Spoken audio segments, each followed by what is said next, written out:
नमस्ते दोस्तों। क्या आप यकीन कर सकते हैं किसी ऐसे इंसान पर जिसे इंसानों से ही नफरत हो?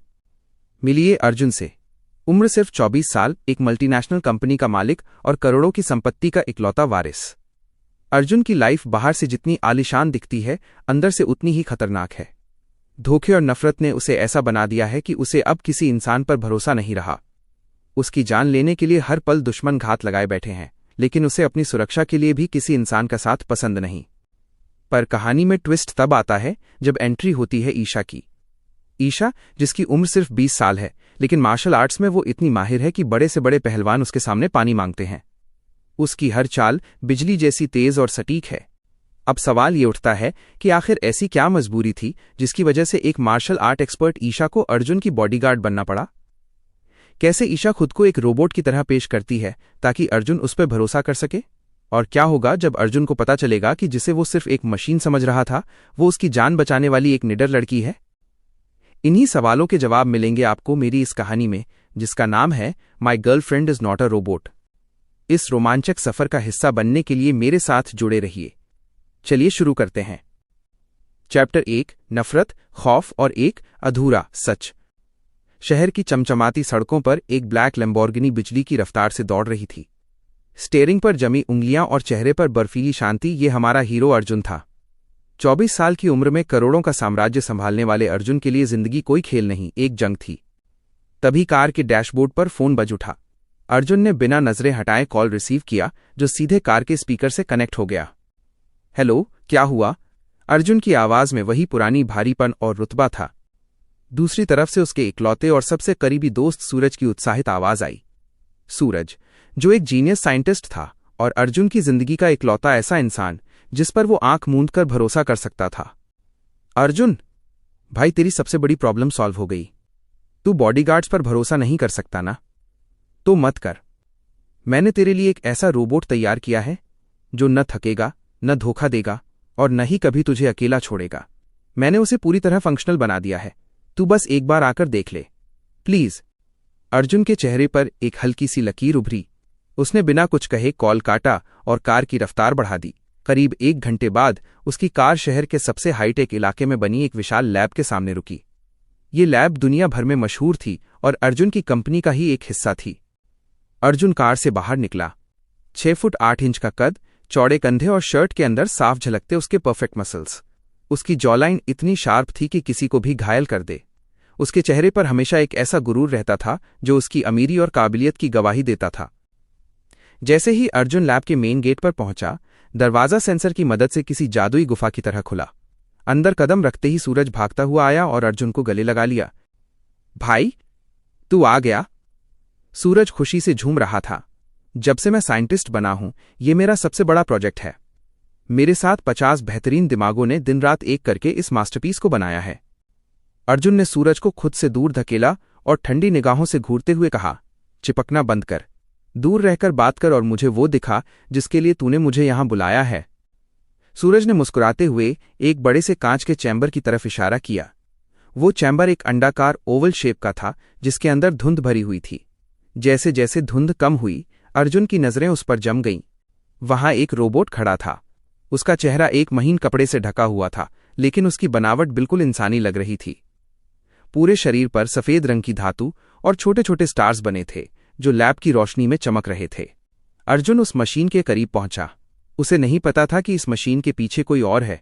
वो ईशा थी, जो अपनी मजबूरी के चलते इस रोबोट का हिस्सा बनने को तैयार हुई थी। अर्जुन ने गौर से उस रोबोट को देखा। उसके दिल में नफरत तो थी, पर इस मशीन को देखकर पहली बार उसके मन में एक अजीब सी हलचल हुई। चैप्टर 2, एक मासूम चेहरा और छिपे हुए राज। लैब की नीली रोशनी में अर्जुन उस रोबोट को बड़ी बारीकी से देख रहा था। उसकी आंखों में चमक थी, पर दिमाग में सवाल। यह प्रोग्राम कैसे करता है? अर्जुन ने अपनी गहरी आवाज में पूछा। सूरज के चेहरे पर एक गर्व भरी मुस्कान आई। उसने हवा में हाथ लहराया और अचानक एक इनविजिबल होलोग्राफिक स्क्रीन अर्जुन के सामने प्रकट हो गई। सूरज की उंगलियां स्क्रीन पर बिजली की तरह चलीं और रोबोट के सारे फंक्शन, उसकी स्ट्रेंथ और कोडिंग अर्जुन की आंखों के सामने तैरने लगी। अर्जुन ने कोडिंग को देखा और सिर हिलाते हुए कहा, एक्सीलेंट। इसका हर मूव और इसका ढांचा सच में अनोखा है। मुझे ये पसंद आया। तभी अर्जुन की नजर फिर से रोबोट के शरीर पर पड़ी। उसने थोड़ा ठिठक कर पूछा। लेकिन सूरज, तूने इसे एक फीमेल रोबोट क्यों बनाया? सूरज ने कंधे उचकाते हुए जवाब दिया, फीमेल बॉडीगार्ड्स अक्सर भीड़ में कम नोटिस की जाती हैं और देखने में कंफर्टेबल लगती हैं। तू खुद ही सोच, एक भारी भरकम लोहे जैसा आदमी तेरे साथ घूमेगा तो सबको पता चल जाएगा, पर ये तेरी सबसे गुप्त ताकत होगी।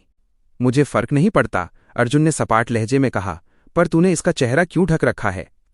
मुझे इसकी असलियत देखनी है। सूरज ने धीरे से एक बटन दबाया, रोबोट के चेहरे से पर्दा हटा और अर्जुन जैसे अपनी जगह पर जम गया।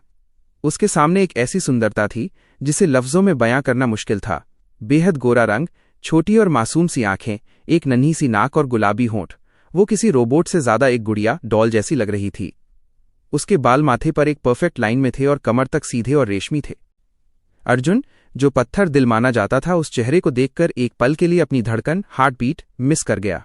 उसे समझ नहीं आया कि एक मशीन के चेहरे में इतनी कशिश कैसे हो सकती है। सुंदर है ना? सूरज ने उसकी आंखों में झांकते हुए चुटकी ली। अर्जुन ने फौरन खुद को संभाला और खांसते हुए अपनी नजरें हटा लीं। तूने ये चेहरा कहाँ से लिया? क्या सच में दुनिया में ऐसी कोई लड़की है या ये तेरी कल्पना, इमेजिनेशन है? सूरज मुस्कुराया और रहस्यमयी लहजे में बोला, यह मैं तुझे अभी नहीं बताऊंगा। अर्जुन ने उसे घूरते हुए कहा, मत बता, मुझे इसके फीचर्स से मतलब है, इसके चेहरे से नहीं। आखिर है तो ये एक रोबोट ही। तभी अर्जुन की जेब में फोन थरथराया। उसने स्क्रीन देखी पर कॉल पिक नहीं किया। उसके चेहरे पर चिड़चिड़ाहट थी। उसने सूरज से कहा, क्या कुछ और जरूरी काम बाकी है? नहीं, बाकी सब सेट है, सूरज ने जवाब दिया। मैं इसकी फाइनल टेस्टिंग करके इसे डिलीवर कर दूंगा। वैसे भी मुझे 2-3 महीने के लिए बैंकॉक जाना है, वहां थोड़ा आराम करूंगा। अर्जुन ने घड़ी देखी और गंभीरता से कहा, ठीक है, मुझे 1 महीने के अंदर इसकी डिलीवरी मेरे घर पे चाहिए। बॉडीगार्ड न होने की वजह से मेरे कई काम रुके हुए हैं। मैं अपनी सुरक्षा और काम दोनों को एक साथ नहीं संभाल पा रहा हूं, क्योंकि हर कोई मेरी जान के पीछे पड़ा है। और तुझे पता है, मुझे इंसानों पर रत्ती भर भी भरोसा नहीं है। सूरज ने आगे बढ़कर अर्जुन के कंधे पर हाथ रखा और तसल्ली देते हुए कहा, तू फिक्र मत कर भाई, 1 महीने में ये तेरे घर पहुंच जाएगी। मैं तुझे सारे फंक्शंस ईमेल कर दूंगा, तू तो टैलेंटेड है ही, तुरंत समझ जाएगा। अर्जुन ने एक आखिरी बार उस शांत पड़े रोबोट को देखा और बिना कुछ कहे मुड़कर लैब से बाहर निकल गया। उसे अंदाजा भी नहीं था कि जिसे वो मशीन समझकर घर ले जा रहा है, वो उसकी पूरी जिंदगी बदलने वाली है। चैप्टर 3, बर्फीली वादियों का अनमोल रत्न, इशिका। नेपाल और चीन की सरहद के पास ऊंचे पहाड़ों और बर्फीली चोटियों के बीच एक छोटा सा गांव बसा था। रात का सन्नाटा छाया हुआ था, लेकिन एक तंबू के बाहर जल रही बोनफायर आग की लपटें अंधेरे को चीर रही थीं। आग की उन नाचती हुई लपटों के सामने एक लड़की अभ्यास कर रही थी। सुर्ख लाल रंग की मार्शल आर्ट्स ड्रेस में वो किसी जलती हुई मशाल जैसी लग रही थी। वो थी हमारी नायिका इशिका। इशिका की फुर्ती ऐसी थी कि उसे देख पाना भी मुश्किल था। हवा को चीरते हुए उसके पंच और बिजली की तेजी से घूमते उसके पैर। हर मूव इतना सटीक था कि मानो कोई मशीन काम कर रही हो। उसका शरीर एकदम गठीला और छरहरा था। बिल्कुल एक नाजुक गुड़िया जैसी दिखने वाली इशिका जब वार करती तो बड़े से बड़ा दुश्मन मिट्टी चाटने पर मजबूर हो जाता। उसका चेहरा मासूमियत और ताकत का एक अनोखा संगम था। तभी पास की एक झोपड़ी से खांसने की आवाज आई और एक 50 साल के बुजुर्ग बाहर निकले। वे इशिका के मास्टर थे, जिन्होंने उसे बचपन से पाल पोसकर इस काबिल बनाया था। बस भी करो इशिका, इतनी मेहनत क्यों कर रही हो? मास्टर ने लड़खड़ाती आवाज में कहा। इशिका तुरंत रुक गई। उसके माथे पर पसीने की बूंदें चमक रही थीं। उसने गहरी सांस ली और अपने मास्टर की तरफ मुड़कर 90 डिग्री झुककर उन्हें सम्मान दिया। मार्शल आर्ट्स के अनुशासन में डूबी इशिका ने अपने मास्टर के करीब जाकर उनके पैर छुए। मास्टर, आपकी तबीयत ठीक नहीं है, आप बाहर क्यों आए? आपको आराम करना चाहिए। इशिका की आवाज में चिंता साफ झलक रही थी। मास्टर ने कांपते हाथों से इशिका के सिर पर हाथ रखा और भर्राई हुई आवाज में बोले, मेरी बच्ची, जब मेरी सबसे होनहार शिष्या इतनी परेशानी में हो तो मैं चैन से कैसे बैठ सकता हूं? अगले साल वर्ल्ड चैंपियनशिप है, तेरा सपना मेरा सपना। इशिका ने मास्टर के बूढ़े और कमजोर हाथों को अपने हाथों में ले लिया। उसकी आंखों में नमी थी, पर वह कमजोर नहीं पड़ना चाहती थी। सब ठीक हो जाएगा मास्टर, आप फिक्र मत कीजिए। हकीकत ये थी कि 20 साल की इशिका एक बहुत बड़े संकट में थी। वो दुनिया की बेहतरीन मार्शल आर्टिस्ट थी, जिसे अगले साल देश का प्रतिनिधित्व करना था, लेकिन गरीबी की दीवार उसके सपनों के सामने खड़ी थी। चैंपियनशिप में जाने के लिए मोटी फीस और मास्टर के इलाज के लिए ढेर सारे पैसों की जरूरत थी। वो जानती थी कि मास्टर की उम्र बढ़ रही है और वो उन्हें और तकलीफ में नहीं देख सकती। उसकी डॉल जैसी दिखने वाली मासूमियत के पीछे एक फौलादी इरादा पल रहा था। उसे पैसे चाहिए थे, चाहे इसके लिए उसे कुछ भी करना पड़े। तभी उसकी किस्मत एक ऐसा मोड़ लेने वाली थी जिसकी उसने कल्पना भी नहीं की थी। सूरज की लैब से आया एक प्रस्ताव उसकी पूरी दुनिया बदलने वाला था। चैप्टर 4 अतीत की कड़वाहट और एक भयानक भूल। इशिका की रगों में दो संस्कृतियों का संगम था। उसकी माँ नेपाली थीं और पिता भारतीय। वो खुद को पूरी तरह हिंदुस्तानी मानती थी और उसका बस एक ही जुनून था, भारत के लिए गोल्ड मेडल जीतना। उसके पिता, जो खुद एक महान मार्शल आर्टिस्ट थे, उन्होंने नेपाल के पहाड़ों में कठिन शिक्षा ली थी। वो दौर ऐसा था जब उनका नाम पूरी दुनिया में गूंजता था। लेकिन वर्ल्ड चैंपियनशिप के सेमीफाइनल में किस्मत ने दगा दे दिया। एक गलत मूव और उनके टखने एंकल में आई मोच ने उनका गोल्ड मेडल का सपना मिट्टी में मिला दिया। इशिका अपने पिता की उसी अधूरी दास्तां को पूरा करना चाहती थी। वो चाहती थी कि जब वो पोडियम पर खड़ी हो तो तिरंगा सबसे ऊपर हो। लेकिन उसके और उसके सपने के बीच पैसे की एक बहुत बड़ी दीवार खड़ी थी। वो हार मानने को तैयार नहीं थी। उसका मानना था कि अगर इरादे फौलादी हों तो रास्ता कहीं न कहीं से निकल ही आता है। दूसरी तरफ सन्नाटे से भरी एक लैब में वैज्ञानिक सूरज अपने केबिन में एकटक उस रोबोट को देख रहा था। उसने कांपते हाथों से रोबोट के गाल को छुआ और अपनी आंखें मूंद लीं। जैसे ही आंखें बंद हुईं, वो समय के पीछे फिसल गया। फ्लैशबैक। उत्तराखंड की पहाड़ियों में बसा एक स्कूल। सर्दियों की एक सुनहरी दोपहर थी। स्कूल के मैदान में एक मासूम लड़की एक लड़के के पीछे भाग रही थी। सानू, तुम हमेशा इन किताबों में क्यों घुसे रहते हो? कभी तो मेरी तरफ देखो, मुझसे बात करो, इशिका ने बड़े लाड से कहा। सूरज उस वक्त सिर्फ अपने करियर और विज्ञान के पीछे पागल था। अपनी धुन में मगन सूरज ने उसे अनसुना कर दिया। तभी अचानक इशिका के हाथ से उसका लंच बॉक्स फिसला और सीधे सूरज की कीमती किताबों पर गिर गया। सूरज का गुस्सा 7वें आसमान पर पहुंच गया। तुम एक नंबर की बेवकूफ हो इशिका, सूरज ने उसे जोर से धक्का देते हुए कहा। तुम्हें मेरी गर्लफ्रेंड होना ही नहीं चाहिए था। तुम सिर्फ मेरा समय बर्बाद करती हो, दूर हो जाओ मेरी नजरों से। इशिका की मासूम आंखों में आंसू भर आए। वह सिसकते हुए वहां से भाग गई। उसे नहीं पता था कि वो सूरज से आखिरी बार मिल रही थी। वर्तमान में वापसी। सूरज ने धीरे से अपनी आंखें खोलीं। एक नमकीन आंसू उसकी गाल से ढुलक कर नीचे गिर गया। मैंने कभी तुम्हारी कदर नहीं की इशिका। आज मैं एक बहुत बड़ा साइंटिस्ट तो बन गया, लेकिन मैंने तुम्हें खो दिया। उसे याद आया कि कैसे वो दोनों पुराने पेड़ की छांव में बैठते थे, कैसे इशिका उसके बड़े साइंटिस्ट बनने के सपने को अपनी आंखों में सजाती थी। सूरज को एहसास हुआ कि कामयाबी की इस ऊंचाई पर वो बहुत अकेला है। अतीत के बोझ से घबराकर उसने सोचा कि आज वो काम नहीं करेगा। उसने अपनी दराज से बियर की एक बोतल निकाली। एक घूंट, फिर दूसरा। नशे की लहरें उसके दिमाग पर छाने लगीं। वो नशे में फिर उसी रोबोट के पास गया। वो रोबोट जिसका चेहरा उसने ठीक वैसी ही बनाया था जैसी उसकी इशिका दिखती थी। नशे में लड़खड़ाते हुए वो रोबोट के चेहरे को सहलाने लगा और बुदबुदाया, आई मिस यू इशिका। तभी अचानक उसका पैर फर्श पर फैले हुए एक बिजली के तार से उलझ गया। नशे की हालत में उसका संतुलन बिगड़ा और वो जोर से नीचे गिरा। गिरते ही बियर की बोतल उसके हाथ से छिटकी और सारा लिक्विड सीधे नंगे तारों और रोबोट के कंट्रोल पैनल पर जा गिरा। सन्नाटे को चीरते हुए लैब में स्पार्किंग होने लगी। नीली और पीली चिंगारियां निकलने लगीं। शॉर्ट सर्किट की वजह से अलार्म जोर जोर से बजने लगा। सूरज की चीख निकल गई। नहीं, ये मैंने क्या कर दिया? उसकी एक गलती ने उस करोड़ों के प्रोजेक्ट को तबाह कर दिया था जो अर्जुन को सौंपा जाना था। सूरज को पता था कि अब उसके पास सिर्फ एक ही रास्ता बचा है, असली इशिका को ढूंढना। चैप्टर 5 डूबते को तिनके का सहारा और एक अनजान कॉल। लैब के ठंडे फर्श पर सूरज अपनी बिखरी हुई बियर की बोतलों और जलते हुए तारों के बीच बैठा था। उसके सामने उसका वो सपना था जिसे उसने बड़ी शिद्दत से बुना था, उसका रोबोट। लेकिन अब शॉर्ट सर्किट की वजह से उस मशीन से बस धुआं निकल रहा था। सूरज पागलों की तरह अपने बाल नोच रहा था और खुद से ही बातें किए जा रहा था। ये मैंने क्या कर दिया? नहीं नहीं नहीं, मैंने बरसों की मेहनत एक झटके में राख कर दी। मैं इसे 1 महीने में दोबारा ठीक नहीं कर पाऊंगा। नामुमकिन है ये। उसके माथे पर पसीने की बूंदें चमक रही थीं। अगर अर्जुन को पता चला कि मैंने रायता फैला दिया है तो वो मुझे जिंदा जमीन में गाड़ देगा। और बात सिर्फ उसकी नफरत की नहीं, उसकी जान की है। वो दुश्मनों से घिरा हुआ है और उसे सच में एक ऐसी ढाल चाहिए जो उसे बचा सके। सूरज अपनी कुर्सी पर धप से बैठ गया। अचानक उसने रोबोट के उस चेहरे को देखा जो उसने इशिका की याद में बनाया था। उसके दिल में एक ख्याल बिजली की तरह कौंधा। काश काश अभी मेरे सामने असली इशिका होती। वो बचपन से ही मार्शल आर्ट्स में माहिर थी। उसका सपना वर्ल्ड चैंपियन बनना था। अगर वो मुझे मिल जाए तो वो अर्जुन के लिए सबसे बेहतरीन बॉडीगार्ड साबित होगी। वो जितनी खूबसूरत है उतनी ही खतरनाक भी। लेकिन वो मिलेगी कहाँ? बरसों बीत गए, मेरे पास उसका नंबर तक नहीं है। सूरज ने तुरंत अपना टैबलेट उठाया। कांपते हाथों से उसने पिछले साल की वर्ल्ड चैंपियनशिप की पार्टिसिपेंट लिस्ट सर्च की, पर वहां इशिका नाम की कोई लड़की नहीं मिली। क्या उसने अप्लाई नहीं किया? ओ गॉड, अब मैं क्या करूं? तभी उसके दिमाग के किसी कोने में एक पुरानी बात याद आई। इशिका ने एक बार जिक्र किया था कि उसके मम्मी पापा जिस यूनिवर्सिटी में मिले थे वो भी वहीं से पढ़ना चाहती है। सूरज की आंखों में चमक आ गई।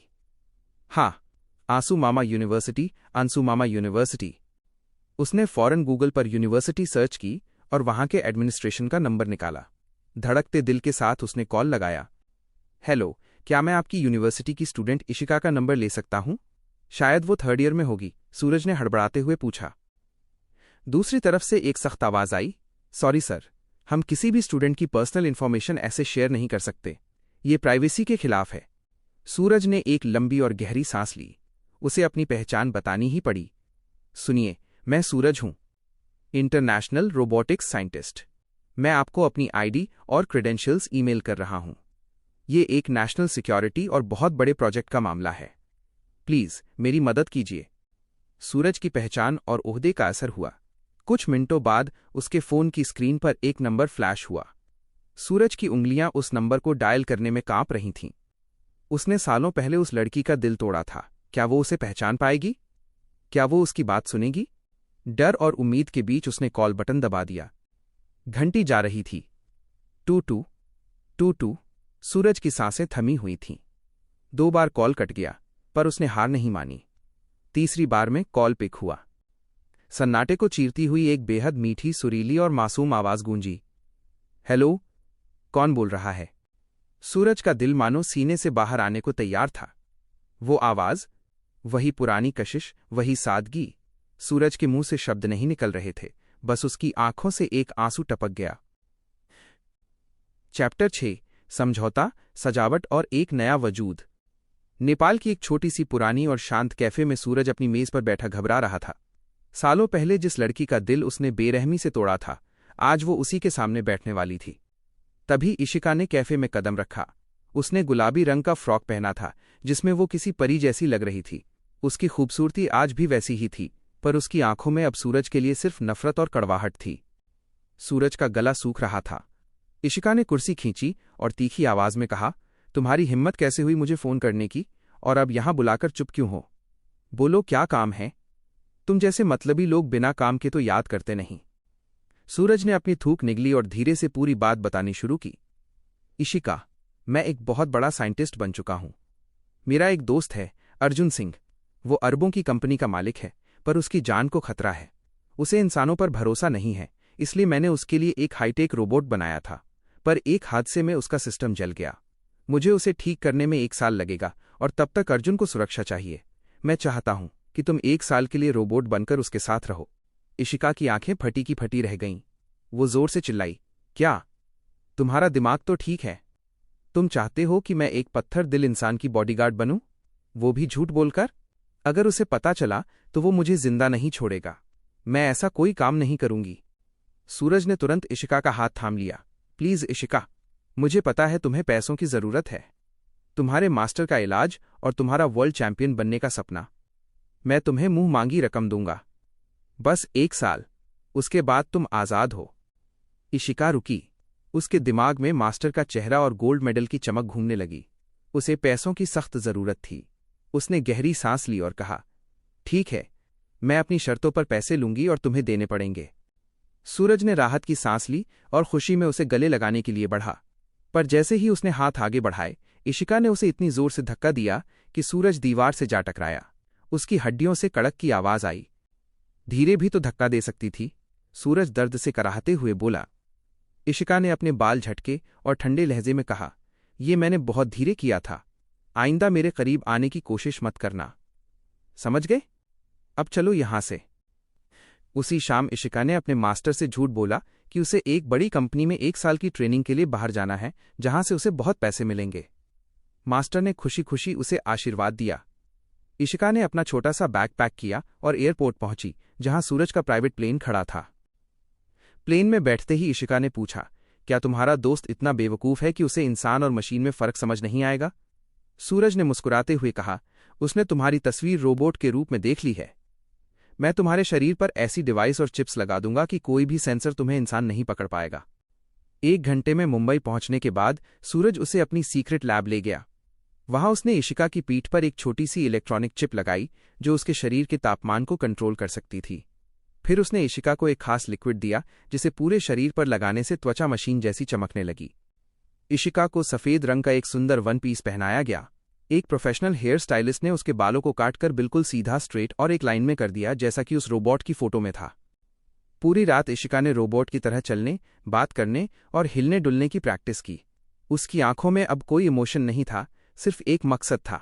अगली सुबह वो अर्जुन के आलीशान बंगले पर डिलीवरी के लिए तैयार थी। चैप्टर 7 लोहे के पिंजरे में एक जिंदा जान। आखिरकार वो दिन आ ही गया जिसने इशिका की किस्मत को एक नई और खतरनाक मोड़ पर खड़ा कर दिया था। अर्जुन के आलीशान महल जैसे घर में आज मशीन की डिलीवरी होनी थी। इशिका का दिल सीने में हथौड़े की तरह बच रहा था। उसने अर्जुन के बारे में सिर्फ सूरज से सुना था कि वो बेहद खड़ूस और पत्थर दिल है, पर उसकी शक्ल कभी नहीं देखी थी। सूरज ने उसे एक बड़े से सेंसर वाले मेटेलिक बॉक्स के अंदर खड़ा कर दिया।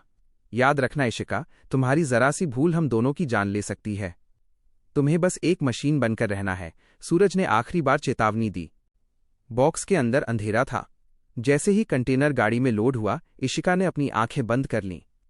उसने मन ही मन खुद से कहा, तारांकन, शांत हो जा इशिका। तूने मार्शल आर्ट्स में अपनी सांसों और धड़कनों पर काबू पाना सीखा है। तू एक बेहतरीन फाइटर है, तुझे ये घबराहट और ये पसीना रोकना होगा। चाहे वो इंसान कितना भी बड़ा बिजनेसमैन क्यों ना हो, वो तेरी रूह को नहीं पहचान पाएगा। तुझे ये जंग जीतनी ही होगी। तकरीबन 2 घंटे के सफर के बाद वो बॉक्स अर्जुन के महलुमा बंगले द एम्पायर के गेट पर पहुंचा। वहां के सर्वेंट, जिन्हें अर्जुन ने कड़ी ट्रेनिंग और वफादारी के इम्तिहान के बाद रखा था, उन्होंने बॉक्स को रिसीव किया। एक पुराना और भरोसेमंद नौकर बुदबुदाया, इतना भारी बॉक्स, आखिर साहब ने क्या मंगवाया है? वे इसे घसीटते हुए मुख्य हॉल के बीचों बीच ले आए। उधर दूसरी तरफ सूरज ने अर्जुन को मैसेज किया, तारांकन भाई, रोबोट डिलीवर हो चुका है। मैं अब अपनी ट्रिप के लिए निकल रहा हूं। Enjoy the security. सच तो ये था कि सूरज बैंकॉक जा तो रहा था, पर मस्ती करने नहीं, बल्कि छुपकर उस असली रोबोट को ठीक करने के लिए। उसे पता था कि अगर वो यहां रहा तो अर्जुन कभी न कभी उसकी लैब चेक कर लेगा और पकड़े जाने का डर रहेगा। अर्जुन उस वक्त अपनी ब्लैक मेबैक कार की पिछली सीट पर बैठा था। सूरज का मैसेज देखते ही उसके चेहरे पर कोई भाव नहीं आया। उसने फोन जेब में रखा और ड्राइवर की तरफ ठंडी निगाहों से देखा। गाड़ी हवेली की तरफ लो, उसकी आवाज में एक अजीब सा हुक्म था। 1.5 घंटे बाद धूल उड़ाती हुई कार एक विशाल पैलेस के सामने रुकी। जैसे ही गाड़ी का दरवाजा खुला, अर्जुन के महंगे जूतों ने जमीन को छुआ। 6 फुट 8 इंच का वो गबरू जवान जब अपने स्टाइलिश और भारी कदमों से आगे बढ़ा तो ऐसा लगा मानो कोई राजा अपने साम्राज्य का मुआयना करने निकला हो। हॉल में दाखिल होते ही उसने अपनी ब्लैक जैकेट उतारी और उसे लापरवाही से एक हाथ में पकड़ लिया। गर्मी और थकान की वजह से उसने अपनी शर्ट के ऊपर के 2 बटन खोल दिए, जिससे उसकी चौड़ी छाती और मसल साफ झलक रहे थे। उसके चेहरे पर वही चिर परिचित गुरूर और आंखों में एक शिकारी जैसी चमक थी। उसकी नज़र सीधे उस बड़े से मेटेलिक बॉक्स पर पड़ी। अर्जुन धीरे धीरे उस बॉक्स की तरफ बढ़ा। बॉक्स के अंदर बंद इशिका ने आहट सुनी। भारी जूतों की आवाज करीब आ रही थी। उसे महसूस हो गया था कि शिकारी आ चुका है। अर्जुन ने बॉक्स के पास पहुंचकर अपना हाथ बढ़ाया और जैसे ही उसने बायोमेट्रिक स्कैनर पर अपना अंगूठा रखा, बॉक्स का गेट धीरे धीरे सरकने लगा। अंदर खड़ी इशिका ने अपनी सांसें पूरी तरह रोक ली थीं और उसकी आंखें बिना पलक झपकाए सामने की ओर जमी थीं, बिल्कुल एक बेजान मूर्ति की तरह। चैप्टर 8 नशीली आंखें और बैटरी वाला डिनर।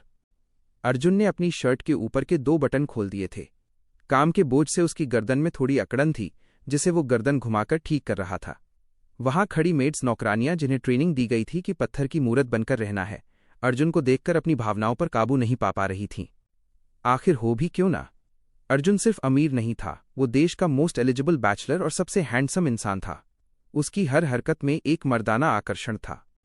तभी हेड नौकर आया। उसने अदब से झुककर सलाम किया और सबको वहां से ले गया।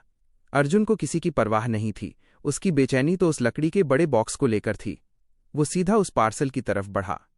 जैसे ही अर्जुन ने बॉक्स का ढक्कन खोला, वो अपनी जगह जम गया। बॉक्स के अंदर जो मशीन खड़ी थी वो उस तस्वीर से कहीं ज्यादा खूबसूरत थी जो उसने सूरज के टैबलेट पर देखी थी। माय गॉड, यह उस दिन से कहीं ज्यादा सुंदर लग रही है, अर्जुन के मुंह से धीरे से निकला। उसने देखा कि रोबोट की आंखें बंद हैं। शायद पावर बटन ऑफ है, उसने सोचा और इशिका के चेहरे के बेहद करीब गया। इशिका जो अंदर से कांप रही थी, उसने मार्शल आर्ट्स की गहरी ट्रेनिंग का इस्तेमाल करके अपनी धड़कनें और सांसें बिल्कुल स्थिर कर ली थीं। अर्जुन का चेहरा उसके चेहरे से महज कुछ इंच दूर था। अर्जुन ने अपना हाथ बढ़ाया और उसकी गर्दन के पीछे बने एक छोटे से नकली बटन को दबाया जो सूरज ने जानबूझकर वहां लगाया था ताकि वो रोबोट लगे। जैसे ही बटन दबा, इशिका ने धीरे धीरे अपनी पलकें खोलीं। जैसे ही दोनों की नजरें मिलीं, अर्जुन के दिल की धड़कनें किसी बेकाबू घोड़े की तरह दौड़ने लगीं। ये आंखें कितनी नशीली हैं, अर्जुन ने मदहोशी में कहा। उसे लगा कि वो तो एक मशीन है, तो उसके सामने सच बोलने में क्या बुराई है। मशीन को थोड़े ही बुरा लगेगा।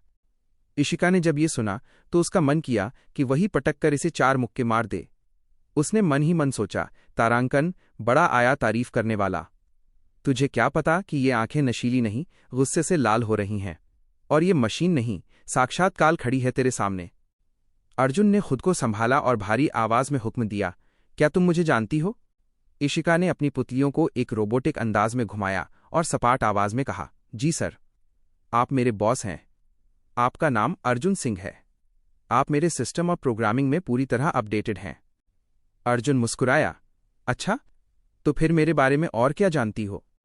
इशिका ने रटे रटाए अंदाज में बोलना शुरू किया, अर्जुन सिंह, इंडिया का सबसे कामयाब बिजनेसमैन जिसकी पकड़ पूरे एशिया तक है।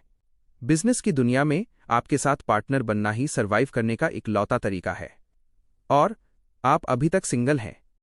अर्जुन को उसका ये अंदाज बड़ा पसंद आया। उसने अपनी जैकेट उठाई और कहा, चलो, मुझे डिनर करना है। Follow me. अर्जुन आगे बढ़ा और इशिका उसके पीछे चलने लगी। वो जानबूझकर अपने शरीर को थोड़ा सख्त स्टिफ रखकर चल रही थी, जैसे कोई बहुत ही अनुशासित सिपाही या मशीन चलती है। अर्जुन ने मुड़कर देखा और काफी इंप्रेस हुआ। सूरज ने सच में कमाल कर दिया है। चाल ढाल भी एकदम परफेक्ट है। मानना पड़ेगा, वो एक जीनियस साइंटिस्ट है। इशिका ने पीछे से अर्जुन को घूरते हुए मन में गाली दी, तारांकन, खाक जीनियस है वो। बियर पीकर साला अपने ही रोबोट का कचरा कर दिया और उस भुलक्कड़ की वजह से मुझे यहां आकर नाटक करना पड़ रहा है। पर चलो, इसी बहाने पैसे तो मोटे मिल रहे हैं। थोड़ी देर बाद अर्जुन डाइनिंग टेबल पर बैठा खाना खा रहा था। उसने देखा कि वो रोबोट, इशिका, चुपचाप कोने में खड़ी उसे देख रही है। अर्जुन ने मजाक में पूछा, वैसे तुम क्या खाती हो? तुम्हारा फ्यूल क्या है? इशिका एक पल के लिए हड़बड़ाई। उसे समझ नहीं आया कि मशीनें क्या खाती हैं। उसने तुक्का मारते हुए कहा, जी, मैं बैटरी सेल्स खाती हूं सर। लिथियम आयन वाले। अर्जुन जोर से ठहाका मारकर हंसा। सही है, आखिर रोबोट जो ठहरी। तुम यही सब तो खाओगी। इशिका ने राहत की सांस ली और मन ही मन बुदबुदाई, तारांकन, शुक्र है बच गई, वरना अभी ये मुझे ग्रीस या मोबिल ऑयल पीने को बोल देता तो क्या करती। चैप्टर 9, मिशन इमली और बेडरूम का बवाल। डाइनिंग टेबल पर माहौल थोड़ा अजीब था। अर्जुन ने खाना खाते हुए अचानक कहा, सुनो, तुम मेरे सामने या मेरे बाजू वाली कुर्सी पर बैठ जाओ। इशिका, जो अब एक मशीन की एक्टिंग कर रही थी, चुपचाप उसके बगल में बैठ गई। अर्जुन ने उसकी तरफ देखा और बोला, देखो, तुम मेरी बॉडीगार्ड हो ये तो ठीक है, लेकिन मैं दुनिया को ये नहीं बता सकता कि अर्जुन सिंह की सुरक्षा एक लड़की कर रही है। लोग क्या सोचेंगे? मेरी साख का सवाल है।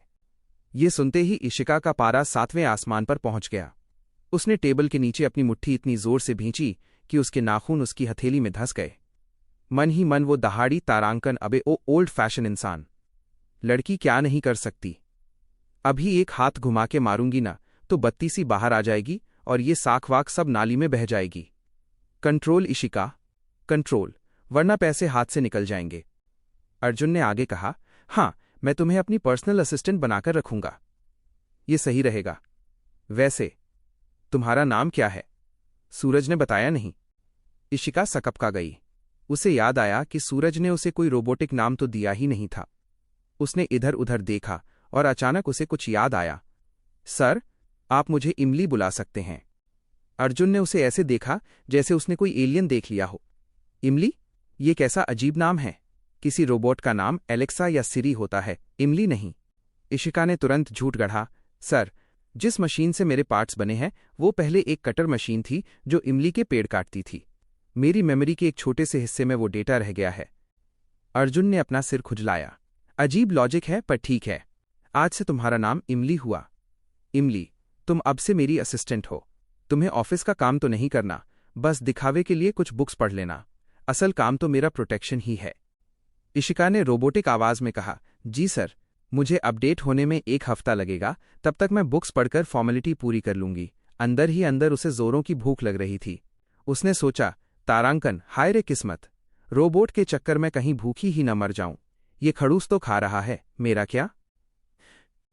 रात काफी हो चुकी थी। अर्जुन उठा और हाथ पहुंचते हुए बोला, फॉलो मी इमली। इशिका उसके पीछे पीछे चलने लगी। जैसे ही वे अर्जुन के आलीशान बेडरूम में पहुंचे, अर्जुन ने उसे बिल्कुल नजरअंदाज किया और अपनी शर्ट के बटन खोलने लगा। उसने झटके से शर्ट उतारी और उसे सोफे पर फेंक दिया।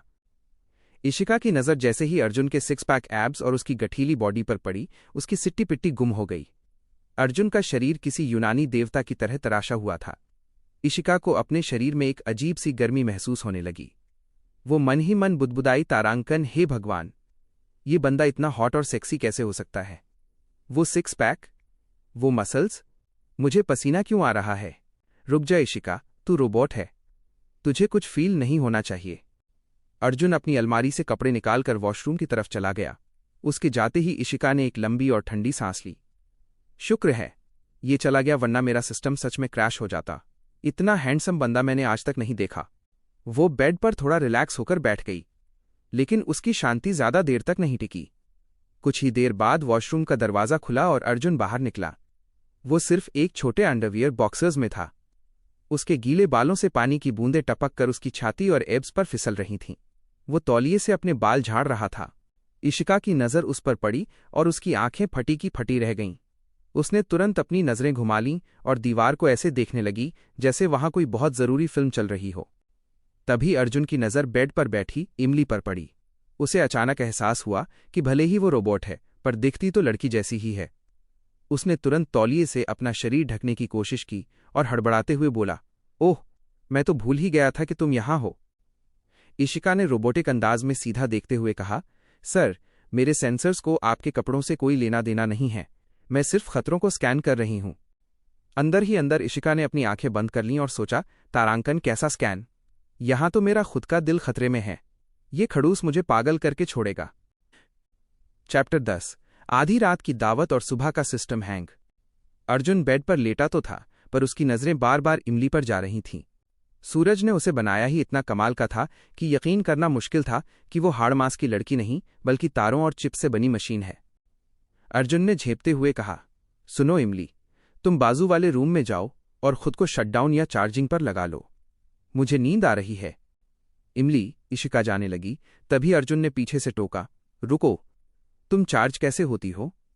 क्या तुम्हें प्लग में लगाना पड़ेगा? मेरा मतलब है तार वगैरह।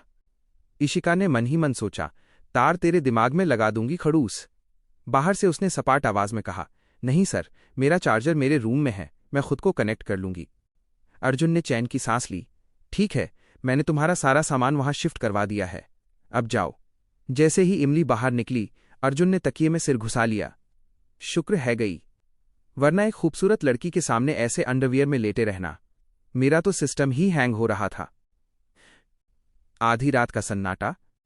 इमली अपने कमरे से दबे पांव बाहर निकली। उसका पेट भूख के मारे गिटार बजा रहा था। वो बिल्ली की तरह दबे पांव किचन में पहुंची। किस्मत अच्छी थी, रात का कुछ खाना बचा हुआ था। उसने आव देखा न ताव, सारा खाना चट कर गई। खाते वक्त उसके चेहरे पर जो सुकून था, वो किसी रोबोट के बस की बात नहीं थी। बर्तन धोकर उसने वापस अपनी जगह रखे और अपने कमरे में जाकर शावर लिया।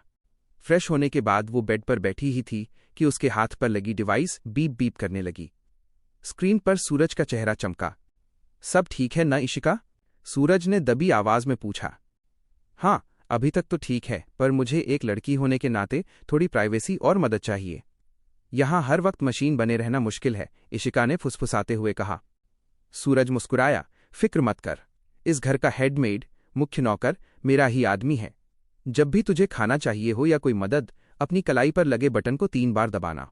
उसे मैसेज चला जाएगा और वो तेरी मदद करेगा। इशिका ने राहत की सांस ली। थैंक गॉड, तेरे पास कभी कभी दिमाग काम कर जाता है। अगली सुबह सूरज की पहली किरण के साथ अर्जुन अपनी आदत के मुताबिक जॉगिंग करके लौटा। पसीने से तरबतर अर्जुन ने पूरे घर में नजर दौड़ाई, पर उसे इमली कहीं नहीं दिखी। वो गुस्से में उसके कमरे के बाहर पहुंचा और दरवाजा जोर जोर से पीटने लगा। इमली, ओ इमली, बाहर आओ। अंदर सो रही इशिका झटके से उठी। अरे, मैं कहाँ हूं? उसे याद आया कि वो ड्यूटी पर है।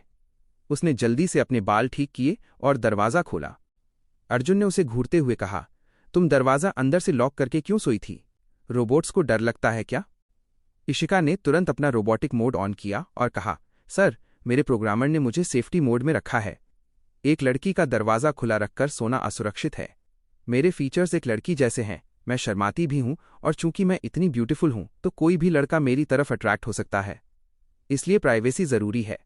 अर्जुन का मुंह खुला का खुला रह गया। वाह, अब रोबोट्स को भी प्राइवेसी चाहिए और तुम अपनी तारीफ खुद ही कर रही हो। इशिका ने मासूमियत से कहा, सर, ये मेरा कॉन्फिडेंस डेटा है और इस प्रोग्राम को हटाने के लिए मेरे बॉस यानी सूरज की जरूरत पड़ेगी। अर्जुन ने हार मानते हुए अपना सिर पीटा। छोड़ो, बहस करना बेकार है। मैं नहाने जा रहा हूं, तुम तैयार हो जाओ। कोई अच्छे फॉर्मल कपड़े पहनना, तुम्हें आज मेरे साथ ऑफिस चलना है। और हां, नाश्ता टेबल पर तैयार मिलना चाहिए। अर्जुन वहां से चला गया और पीछे से इशिका ने उसे चिढ़ाया। उसने मन ही मन कहा, तारांकन ऑफिस जाना है, हुक्म तो ऐसे चला रहा है जैसे मैं सच में इसकी नौकरानी हूं। चलो देखते हैं तुम्हारे ऑफिस में क्या तमाशा होता है। चैप्टर 11, गीले बाल, तीखी गालियां और मटकती रोबोट। अर्जुन अपने बेडरूम में दाखिल हुआ। वर्कआउट की वजह से उसकी टी शर्ट पसीने से पूरी तरह भीग चुकी थी और उसके बदन से चिपक गई थी। उसने झटके से शर्ट उतारी और गुस्से में बेड पर फेंक दी। उसके दिमाग में अभी भी इमली की वो बातें गूंज रही थीं। सूरज को आखिर लगता क्या है? क्या उसे लगता है कि मैं इतना गया गुजरा हूं कि एक रोबोट के साथ फ्लर्ट करूंगा? अर्जुन बुदबुदाया। इसीलिए उसने उसके अंदर सेफ्टी प्रोग्राम डाला है ताकि वो खुद को मुझसे प्रोटेक्ट कर सके। लानत है। मैं मानता हूं कि मैंने अपनी लाइफ में लड़कियों से ज्यादा बात नहीं की, पर इसका मतलब ये तो नहीं कि मैं मशीनों के पीछे पागल हो जाऊंगा। इस सूरज को तो मैं छोड़ूंगा नहीं। उसने गुस्से में अपना फोन उठाया और सूरज को कॉल लगाया, पर आगे से कंप्यूटर वाली मैडम की ठंडी आवाज आई। आप जिस व्यक्ति को कॉल कर रहे हैं वो अभी कवरेज क्षेत्र से बाहर है। अर्जुन ने चिढ़कर फोन सोफे पर पटका। पक्का साला बैंकॉक में 10-10 लड़कियों के साथ मौज कर रहा होगा। यहां मुझे इस इमली के भरोसे छोड़कर खुद गायब हो गया। दूसरी तरफ आसमान की ऊंचाइयों में सूरज अपने सारे सिस्टम और अधूरे रोबोटिक प्रोजेक्ट्स के साथ बैंकॉक जाने वाले प्राइवेट प्लेन में मजे से बैठा था।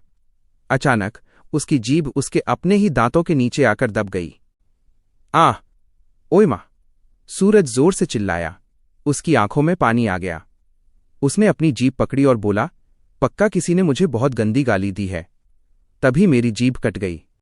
हे भगवान, कौन है वो जो मेरी जान के पीछे पड़ा है? सूरज को क्या पता था कि उसका सबसे पक्का दोस्त अर्जुन ही उसे मन ही मन कच्चा चबाने की दुआएं मांग रहा था। इमली के नखरों ने अर्जुन का पारा जो चढ़ा दिया था। वापस अर्जुन के पैलेस में अर्जुन शावर लेने के बाद वॉशरूम से बाहर निकला। उसके बदन पर सिर्फ एक सफेद तौलिया लिपटा था। उसके गीले बालों से पानी की बूंदें उसकी चौड़ी छाती पर गिर रही थीं। वो आईने के सामने खड़ा होकर लापरवाही से अपने बाल झटक रहा था, जिससे पानी की फुहारें कमरे में बिखर रही थीं। वो अपनी अलमारी से ऑफिस के लिए कपड़े निकालने लगा।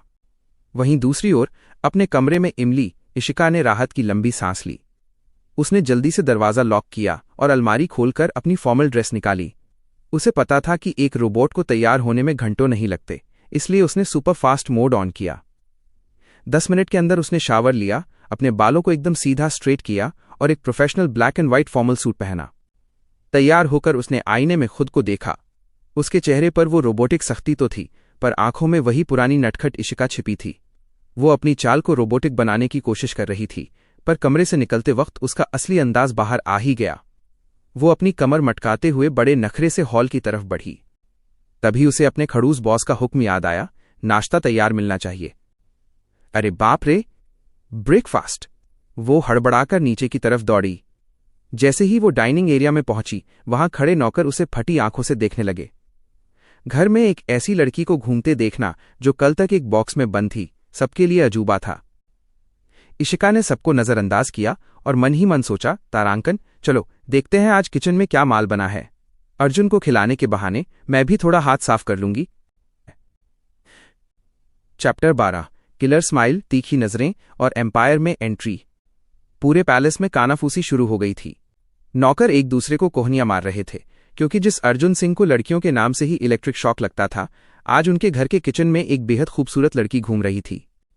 तभी हेड सर्वेंट मुखिया वहां आया। उसे देखते ही इमली इशिका की आंखों में चमक आ गई।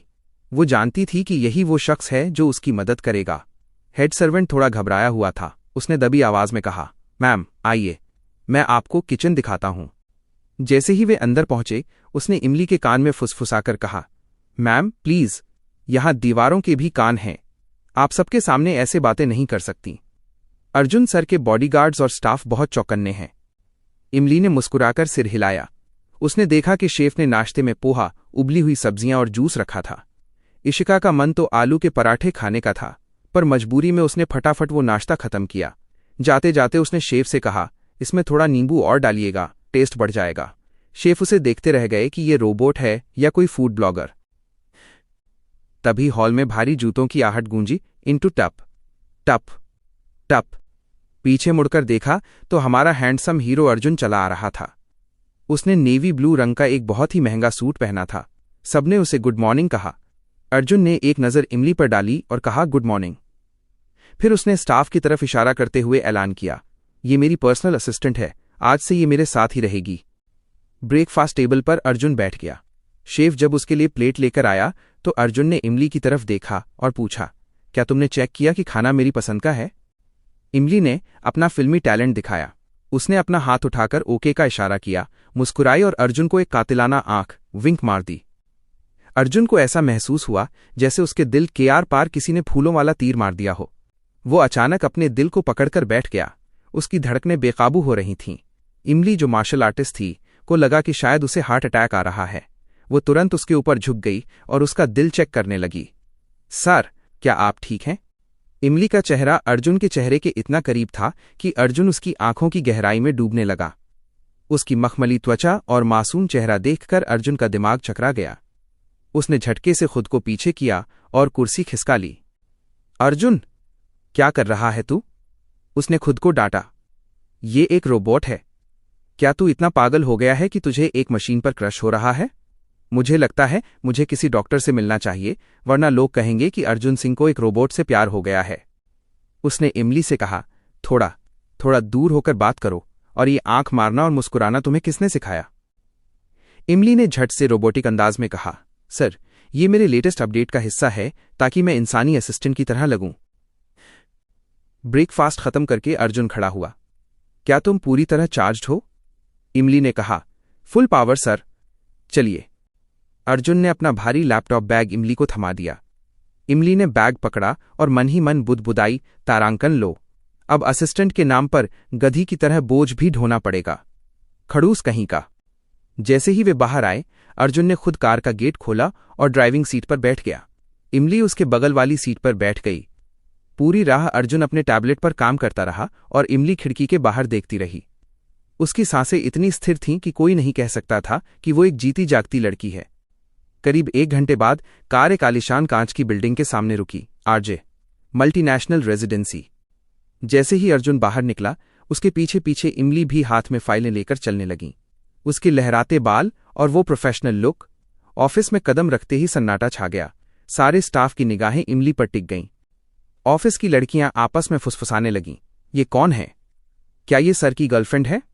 नहीं, सर तो लड़कियों से नफरत करते हैं। फिर ये इतनी सुंदर लड़की उनके इतने करीब कैसे?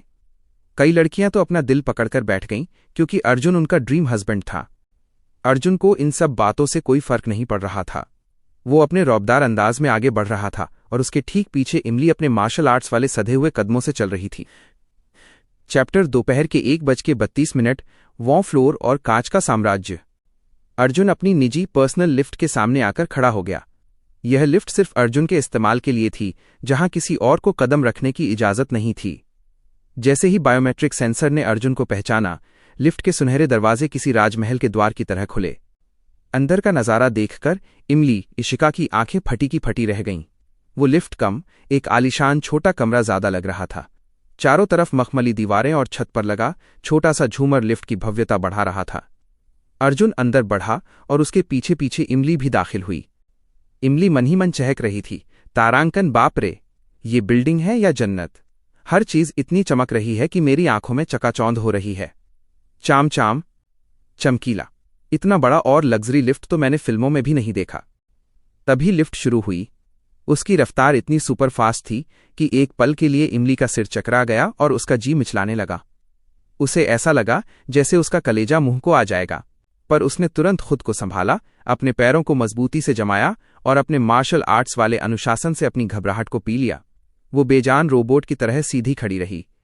मुश्किल से 2-3 सेकंड ही बीते होंगे कि एक मधुर संगीत बजा और लिफ्ट के दरवाजे खुल गए। इमली को ठीक से संभलने का मौका भी नहीं मिला था कि वे 32वें फ्लोर पर पहुंच चुके थे। जैसे ही वे लिफ्ट से बाहर निकले, इमली की नज़र सामने वाली विशाल दीवार पर पड़ी जो पूरी की पूरी कांच की बनी थी। उसने नीचे झांका तो उसका दिल धक से रह गया। नीचे की सड़कें, गाड़ियां और लोग ऐसे लग रहे थे जैसे बच्चों के छोटे छोटे खिलौने हों। पूरी दुनिया उसके कदमों के नीचे सिमट आई थी। पर अर्जुन रुकने वालों में से नहीं था। वो अपने लंबे कदमों से आगे बढ़ रहा था। इमली ने अपनी हैरानी और उत्सुकता को अंदर दबाया और एक प्रोफेशनल रोबोट की तरह उसके पीछे हो ली। वे अर्जुन के केबिन में दाखिल हुए। वो केबिन नहीं, बल्कि एक आर्ट गैलरी जैसा था। दीवारों पर दुनिया भर की बेहतरीन पेंटिंग्स टंगी थीं और शेल्फ पर अनगिनत गोल्ड मेडल और अवार्ड सजे थे जो अर्जुन की कामयाबी की दास्तां सुना रहे थे। केबिन के आखिर में एक बहुत बड़ी कांच की दीवार थी जहां से नीला आसमान और शहर का नज़ारा साफ दिख रहा था। अर्जुन अपनी बड़ी सी चमड़े की कुर्सी पर बैठा, एक लंबी और थकावट भरी सांस ली और तुरंत फाइलों के ढेर में खो गया। वो अपने काम को लेकर इतना जुनूनी था कि उसे अपनी बगल में खड़ी दुनिया की सबसे खूबसूरत लड़की या रोबोट का भी होश नहीं रहा। इमली चुपचाप उसके सामने खड़ी रही। मिनट बीतते गए और आधा घंटा हो गया, पर अर्जुन ने एक बार भी सिर उठाकर नहीं देखा। इमली मन ही मन बुदबुदाई, तारांकन अजीब आदमी है, इतना काम कौन करता है। मैं यहां खड़ी खड़ी स्टैचू बन गई हूं और इसे अपनी फाइलों से ही फुर्सत नहीं है। काश यहां कोई कुर्सी होती तो मैं भी थोड़ा टिक जाती। सन्नाटे से भरे उस कमरे में सिर्फ अर्जुन के पेन चलने की आवाज आ रही थी और इमली अपनी आंखों से उस आलीशान केबिन के हर कोने को स्कैन कर रही थी, ये सोचकर कि अगले कुछ महीने उसे इसी कांच के साम्राज्य में बिताने हैं। चैप्टर 14, मौत की रफ्तार और इमली का रौद्र रूप। अर्जुन अपने काम में इतना खो गया था कि उसे आसपास की दुनिया का होश ही नहीं था। केबिन में गहरी खामोशी थी, सिर्फ फाइलों के पन्ने पलटने की आवाज आ रही थी। सामने खड़ी इमली इशिका के पैरों में अब दर्द होने लगा था। उसने मन ही मन सोचा, तारांकन अजीब पत्थर है, इसे क्या लगता है कि मैं सच में लोहे की बनी हूं? कम से कम बैठने को तो बोल दे खड़ूस। खैर, तू नहीं बोलेगा तो मैं खुद ही बैठ जाती हूं, अपनी एनर्जी क्यों वेस्ट करूं? अभी वो बैठने ही वाली थी कि अर्जुन ने बिना सिर उठाए हुक्म दिया, इमली बाहर जाओ और मेरे लिए एक ब्लैक कॉफी लेकर आओ। इमली ने लंबी सांस भरी और रोबोटिक अंदाज में जी सर कहकर केबिन से बाहर निकल गई। गलियारे में चलते हुए अचानक उसकी टक्कर एक सफाई कर्मी से हुई। उसने मास्क लगाया हुआ था और नीली वर्दी पहनी थी। सॉरी मैम, सॉरी, वो आदमी सिर झुकाकर बुदबुदाया। इमली ने उसे नजरअंदाज किया और आगे बढ़ गई, पर 2 कदम चलते ही उसके मार्शल आर्टिस्ट दिमाग की घंटी बजी। रुको, इस फ्लोर पर तो सिर्फ अर्जुन सर की इजाजत से ही कोई आ सकता है, और अर्जुन सर जब काम कर रहे होते हैं तो सफाई की परमिशन कभी नहीं दी जाती ताकि उन्हें डिस्टर्बेंस न हो। फिर ये बंदा यहां क्या कर रहा है? खतरा भांपते ही इमली बिजली की तेजी से पीछे मुड़ी। उधर वो सफाईकर्मी केबिन के पास पहुंच चुका था। उसने एक डिजिटल डिवाइस से लॉक को हैक किया। केबिन के अंदर अचानक लाइट गोल हो गई। अंधेरे में अर्जुन हड़बड़ा गया। ये क्या हो रहा है? अभी वो अपनी दराज से गन निकालने के लिए हाथ बढ़ा ही रहा था कि अचानक ठाएं, गोली चलने की कान फोड़ देने वाली आवाज गूंजी। अर्जुन ने अपनी आंखें बंद कर लीं। उसे लगा उसका अंत करीब है, पर तभी लाइट वापस आ गई और जो नज़ारा अर्जुन ने देखा उसे देखकर उसके रोंगटे खड़े हो गए। इमली उसकी डेस्क के ऊपर खड़ी थी। उसकी फुर्ती इतनी अमानवीय थी कि उसने हवा में ही उस गोली को अपने 2 उंगलियों के बीच दबोच लिया था। उसकी उंगलियों की ताकत इतनी थी कि पीतल की वो गोली पिचक चुकी थी। सामने वो हमलावर कांप रहा था। उसने दोबारा शूट करने की कोशिश की, पर इमली अब एक वॉर मशीन बन चुकी थी। वो डेस्क से हवा में उछली और एक जबरदस्त फ्लाइंग किक उस आदमी के सीने पर जड़ी। हमलावर दीवार से जा टकराया और उसकी गन हाथ से छूटकर दूर जा गिरी। इमली रुकी नहीं। उसने हमलावर के बालों को पकड़ा और उसका सिर फर्श पर दे मारा। धड़ धड़ धड़। हमलावर के मुंह से खून निकलने लगा। इमली का ये रूप देखकर अर्जुन की भी बोलती बंद हो गई। वो अधमरा हो चुका था। इमली ने झटके से अपने हाथ झाड़े और वापस एक शांत रोबोट की तरह खड़ी हो गई। उसकी आंखों की पुतलियां झपकीं और उसने बेजान आवाज में पूछा, सर, क्या आप ठीक हैं? कहीं कोई डैमेज तो नहीं हुआ? अर्जुन ने लंबी सांस ली और कुर्सी पर ढह गया। उसने तुरंत अपने हेडगार्ड को कॉल किया, जल्दी ऊपर आओ, एक घुसपैठिया पकड़ा गया है। जब गार्ड्स उस आदमी को घसीटते हुए ले जाने लगे, तभी इमली की तेज नजरें उस हमलावर की वर्दी के पीछे एक छोटी सी चमकती चीज पर पड़ीं। रुको, इमली ने कड़क आवाज में कहा। अर्जुन, जो खिड़की की तरफ देख रहा था, मुड़ा। इमली ने उस आदमी की वर्दी से एक छोटी सी इलेक्ट्रॉनिक चिप नोच ली। उसने वो चिप अर्जुन को दिखाई और कहा, सर, ये एक जीपीएस लोकेटर है। आपकी हर लोकेशन ट्रैक की जा रही है। इमली ने उस चिप को अपने कान के पास लगाया, जहां सूरज ने एक रिसीवर छिपाया था, और डेटा स्कैन करने लगी। अचानक उसके चेहरे के भाव बदल गए। उसके मुंह से निकला, ओह शिट। अर्जुन घबराकर खड़ा हो गया। क्या हुआ इमली? क्या पता चला? इमली ने अर्जुन की आंखों में देखा और कहा, सर, हमला सिर्फ आप पर नहीं, आपकी पूरी कंपनी के सर्वर पर होने वाला है। और ये आदमी तो सिर्फ एक मोहरा था, असली शिकारी तो आपके बहुत करीब है। चैप्टर 15, मौत की आहट और लोहे का कलेजा। अर्जुन के केबिन में सन्नाटा पसरा था, लेकिन इमली, इशिका के दिमाग में खतरे के अलार्म बज रहे थे। उसने उस हमलावर की गर्दन के पीछे से जो चिप निकाली थी, उसे अपने कान के पास ले जाते ही उसकी आंखें फैल गईं। उस छोटी सी चिप से एक बहुत ही बारीक बीप बीप की आवाज आ रही थी। ये कोई मामूली ट्रैकर नहीं था, ये एक नैनो डिस्ट्रक्शन डिवाइस था। सर, पीछे हटिए। इमली की आवाज में वो यांत्रिक शांति गायब थी, अब उसमें एक कमांडो जैसी कड़वाहट थी। अर्जुन कुछ समझ पाता उससे पहले ही इमली ने पास पड़ी एक भारी स्टील की कुर्सी उठाई और पूरी ताकत से उसे केबिन की विशाल कांच वाली दीवार पर दे मारा। कड़क कड़ाक की आवाज के साथ कांच का एक बड़ा हिस्सा टूटकर नीचे गिर गया। इमली ने बिना एक पल गंवाए उस चिप को खिड़की से बाहर हवा में उछाल दिया। अभी वो चिप हवा में ही थी कि एक जोरदार धमाका हुआ। धड़ाम। धमाका इतना शक्तिशाली था कि हवा के दबाव से केबिन के बाकी कांच भी थरथरा उठे। आसमान में आग का एक गोला बना और काला धुआं फैल गया। अगर वो चिप केबिन के अंदर होती तो वहां मौजूद हर शख्स के परखच्चे उड़ जाते। वहां खड़ा बॉडीगार्ड और खुद वो हमलावर पसीने से नहा गए। हमलावर की आंखों में मौत का खौफ साफ दिख रहा था। उसे खुद नहीं पता था कि उसके मालिक ने उसे एक जिंदा बम बनाकर भेजा था। अर्जुन को मारने के लिए उसके दुश्मनों ने शतरंज की ऐसी बिसात बिछाई थी कि मोहरा काम करे या न करे, धमाका होना तय था। अर्जुन का चेहरा सफेद पड़ गया था। वो अपनी कुर्सी के हत्थों को इतनी जोर से भींचे हुए था कि उसकी उंगलियां नीली पड़ गई थीं। बाप रे, इतना खतरनाक दुश्मन! कौन है वो जो मुझे राख कर देना चाहता है? अर्जुन के मन में नफरत और गुस्से की एक लहर उठी। उसे एहसास हुआ कि उसकी दौलत और रुतबा ही उसकी सबसे बड़ी दुश्मन बन चुकी है। इमली का कलेजा भी अंदर से कांप उठा था, पर उसने अपनी घबराहट को चेहरे पर नहीं आने दिया। वो जानती थी कि उसे एक रोबोट की तरह अडिग दिखना है। उसने देखा कि अर्जुन की सांसें तेज चल रही हैं और उसका गला सूख रहा है। इमली तुरंत मेज की तरफ बढ़ी, जग से पानी का एक गिलास भरा और अर्जुन की ओर बढ़ा दिया। सर, पानी पीजिए, आपका हाइड्रेशन लेवल गिर रहा है। अर्जुन ने कांपते हाथों से गिलास लिया और एक ही सांस में पूरा पानी गटक गया। उसने एक लंबी सांस ली और इमली की ओर देखा। उसकी आंखों में इस मशीन के लिए पहली बार एक गहरा सम्मान और ताज्जुब दिखा। तुम तो वाकई में अजूबा हो इमली, अर्जुन ने धीमी आवाज में कहा। वो समझ गया था कि दुनिया जितनी बड़ी और आलीशान दिखती है, उसके पीछे के दुश्मन उतने ही मास्टरमाइंड और बेरहम होते हैं। उसने मन ही मन ठान लिया कि अब वो सिर्फ बचाव नहीं करेगा, बल्कि उस शिकारी का शिकार करेगा जिसने ये खेल शुरू किया है। चैप्टर 16, कामयाबी की कीमत और गहराता रहस्य। केबिन के अंदर बारूद की गंध अभी भी मौजूद थी। अर्जुन ने अपनी आंखें मूंद लीं और एक लंबी भारी सांस ली। सामने खड़ी इमली, इशिका, उसे एकटक निहार रही थी। इशिका के मन में विचारों का एक बवंडर चल रहा था। उसने सोचा, तारांकन हम जैसे लोग अक्सर इन बड़े अमीरों को देखकर चलते हैं, उनकी गाड़ियों और महलों के सपने देखते हैं। पर आज देख लिया, कामयाबी की ये चमक कितनी महंगी है। करोड़ों का मालिक होने का क्या फायदा जब आपको ये भी न पता हो कि अगली सांस आपके नसीब में है या नहीं।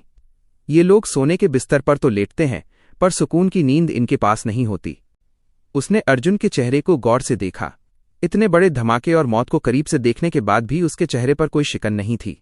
उसके माथे पर पसीने की एक बूंद तक न थी। ऐसा लग रहा था मानो ये उसके लिए रोज की बात हो। अर्जुन की इसी खामोश बहादुरी ने इशिका के दिल में उसके लिए एक अलग ही जगह बना दी। वो समझ गई कि अर्जुन इंसानों पर भरोसा क्यों नहीं करता। जब अपनों के बीच ही दुश्मन छिपे हों तो कोई पत्थर का दिल क्यों न बने। इस हमलावर का यहां तक पहुंचना इत्तेफाक नहीं है, इमली ने मन ही मन तय किया। कोई न कोई गद्दार इस बिल्डिंग के अंदर ही मौजूद है।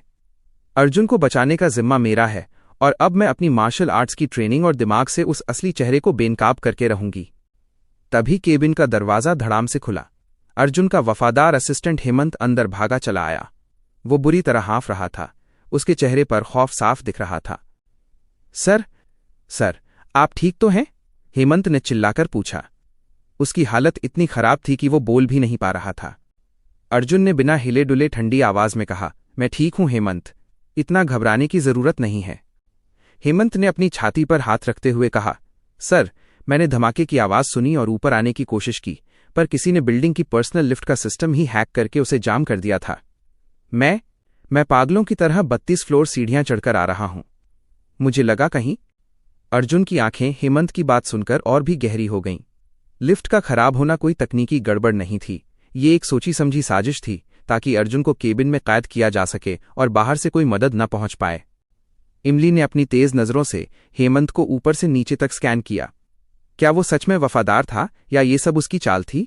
केबिन के उस आधे टूटे हुए कांच से बाहर की ठंडी हवा अंदर आ रही थी, जो आने वाले एक बड़े तूफान का संकेत दे रही थी। अर्जुन अपनी कुर्सी से उठा और अपनी जैकेट ठीक करते हुए बोला, आज के लिए इतना काफी है। यहां रुकना अब सुरक्षित नहीं है। चलो इमली, घर चलते हैं। इमली अर्जुन के पीछे चल पड़ी, पर उसकी नजरें अब केबिन के हर कोने और वहां मौजूद हर इंसान पर किसी बाज की तरह टिकी थीं। खेल अब बड़ा हो चुका था और शिकारी अब खुद निशाने पर था। चैप्टर 17 जलन की एक चिंगारी और गलत मोड़। हेमंत केबिन में दाखिल हुआ। उसके माथे पर पसीने की बूंदें थीं, लेकिन जैसे ही उसकी नजर अर्जुन के पास खड़ी इमली पर पड़ी, उसकी सारी थकान हैरानी में बदल गई। उसने आज तक अर्जुन के आसपास किसी महिला को इतनी करीब से नहीं देखा था। इमली की खूबसूरती किसी परी जैसी थी, जो उस टूटे हुए कांच और धुएं के बीच भी चमक रही थी। अर्जुन ने हेमंत को घूरते हुए कड़क आवाज में कहा, हेमंत, इस धमाके के पीछे किसका हाथ है? मुझे आज शाम तक उसकी पूरी रिपोर्ट चाहिए। समझ में आया? जी सर, हेमंत हड़बड़ाते हुए बोला, पर उसकी नजरें बार बार इमली पर टिकी थीं। अर्जुन ने उसकी बेताबी भांप ली और ठंडे लहजे में कहा, रुको हेमंत, ये मेरी नई पर्सनल असिस्टेंट है इमली। ऑफिस के जो भी काम या रिपोर्ट्स मुझे देनी हो, वो अब से तुम इमली को दोगे। वो मेरा सारा शेड्यूल मैनेज करेगी। हेमंत का मुंह खुला का खुला रह गया। उसने मन ही मन सोचा, तारांकन क्या? सर की पर्सनल असिस्टेंट, वो भी एक लड़की? मुझे इस कुर्सी तक पहुंचने के लिए सालों तक पापड़ बेलने पड़े और ये लड़की रातों रात यहां पहुंच गई। इमली ने रोबोटिक शिष्टाचार के साथ अपना हाथ आगे बढ़ाया। हेलो, मैं मिस इमली। हेमंत ने उसका हाथ थाम लिया, पर वो उसे छोड़ना भूल गया। उसने इमली की आंखों में देखते हुए कहा, हेलो, मैं हेमंत, सर का मुख्य असिस्टेंट। अर्जुन की नजरें उन दोनों के जुड़े हुए हाथों पर पड़ीं और पता नहीं क्यों उसके सीने में एक अजीब सी चुभन हुई। उसने अपनी जैकेट झटकी और कहा, बस बहुत हुआ। हेमंत, तुम इमली को उसका डेस्क दिखाओ और उसे काम समझाओ। मैं ऊपर अपने प्राइवेट केबिन पेंटहाउस में जा रहा हूं। मुझे कोई डिस्टर्ब न करे। हेमंत इमली को लेकर बगल के बड़े केबिन में आ गया। वहां उसने इमली को एक हाईटेक लैपटॉप दिया और उसे फाइलों के बारे में समझाने लगा। इमली चुपचाप सुन रही थी। उसके चेहरे पर कोई भाव नहीं था। हेमंत मन ही मन सोच रहा था, तारांकन, ये लड़की कितनी शांत है। कोई इमोशन नहीं, कोई मुस्कुराहट नहीं। शायद सर ने इसे इसीलिए चुना है। दोपहर ढलकर शाम होने लगी। अर्जुन अपने कमरे में बंद था। उसने लंच के लिए भी मना कर दिया था। हेमंत ने इमली के लिए बाहर से खाना मंगवाया। चूंकि हेमंत को नहीं पता था कि इमली एक रोबोट है, इसलिए उसने उसके लिए बेहतरीन पास्ता मंगवाया। इमली ने बहाने से उसे साइड में रखा और अपनी मार्शल आर्ट्स वाली फुर्ती से उसे डिस्पोज कर दिया, ताकि हेमंत को लगे कि उसने खा लिया है। शाम के 5 बज रहे थे। इमली सोफे पर बैठी फाइलों को स्कैन कर रही थी कि अचानक उसे ईमेल में कुछ गड़बड़ दिखी। वो हेमंत को बताने के लिए उसकी डेस्क की तरफ बढ़ी। केबिन में फर्श पर एक बिजली का तार थोड़ा उभरा हुआ था। इमली का पैर उस तार में उलझा और उसका संतुलन बिगड़ गया। आह! इशिका के मुंह से हल्की चीख निकली। वो गिरने ही वाली थी, कि हेमंत ने बिजली की तेजी से लपककर उसे उसकी कमर से थाम लिया। इमली पूरी तरह हेमंत की बाहों में थी। एक पल के लिए दोनों की नजरें मिल गईं। हेमंत उसकी मासूमियत और खूबसूरती में पूरी तरह खो गया। इशिका इमली के लिए भी यह अजीब था, क्योंकि किसी गैर मर्द ने उसे पहली बार इस तरह छुआ था। ठीक उसी पल केबिन का भारी दरवाजा एक झटके से खुला। सामने अर्जुन खड़ा था। उसने जो देखा उसे देखकर उसका खून खौल उठा। उसकी पर्सनल असिस्टेंट या उसका पसंदीदा रोबोट उसके असिस्टेंट की बाहों में थी। अर्जुन का चेहरा गुस्से से लाल हो गया और उसकी मुट्ठियां खिंच गईं। उसे खुद समझ नहीं आया कि उसे इतना गुस्सा क्यों आ रहा था, पर उस नज़ारे ने उसके अंदर जैसे आग लगा दी थी। केबिन में सन्नाटा छा गया। अर्जुन की भारी आवाज गूंजी, ये सब क्या हो रहा है? चैप्टर 18 गुप्तकाल कोठरी और वफादारी का खूनी इम्तिहान। केबिन का दरवाजा जब खुला तो वहां का मंजर देखकर अर्जुन की आंखों में खून उतर आया। हेमंत ने इमली को कमर से थाम रखा था और दोनों एक दूसरे की आंखों में खोए हुए थे। अर्जुन को समझ नहीं आया कि उसे इतनी जलन क्यों हो रही है, पर उसका जी किया कि वो अभी हेमंत का हाथ मरोड़ दे। अर्जुन की लाल आंखें देखकर हेमंत के हाथ पांव फूल गए। उसने डर के मारे झटके से इमली को छोड़ दिया। बेचारी इमली खुद को संभाल नहीं पाई और धड़ाम से फर्श पर गिर पड़ी। आह! इशिका के मुंह से दर्द भरी चीख निकली। अर्जुन तुरंत लपका और इमली के पास घुटनों के बल बैठ गया। उसे डर था कि कहीं गिरने से उसके सेंसर या पुर्जे खराब न हो जाएं। इमली, तुम ठीक हो? कहीं कोई इंटरनल डैमेज तो नहीं हुआ? अर्जुन की आवाज में फिक्र साफ थी। हेमंत ये देखकर दंग रह गया कि उसका पत्थर दिल बॉस एक मशीन असिस्टेंट के लिए इतना परेशान कैसे हो सकता है। उसे लगा कि आज तो उसकी नौकरी पक्की गई। उधर इमली ने खुद को संभाला और खड़ी होकर रोबोटिक आवाज में कहा, मैं ठीक हूं सर। मैं गिरने वाली थी तो हेमंत ने मेरी मदद की। अर्जुन ने दोनों को एक तीखी नजर से घूरा और ठंडे लहजे में कहा, बहुत हो गया। इमली, मेरे पीछे आओ, हमें अभी निकलना है। अर्जुन ने आज ड्राइवर को हटा दिया और खुद ड्राइविंग सीट पर बैठ गया। इमली उसके बगल वाली सीट पर बैठी थी। शहर की रोशनी पीछे छूटती जा रही थी और कार अब एक घने सुनसान जंगल के रास्ते पर दौड़ रही थी। तकरीबन 1 घंटे बाद कार एक विशाल गुफा के मुहाने पर रुकी। गुफा के अंदर एक गुप्त रास्ता था, जहां आधा घंटा चलने के बाद एक विशाल काले रंग का महल ब्लैक पैलेस दिखाई दिया।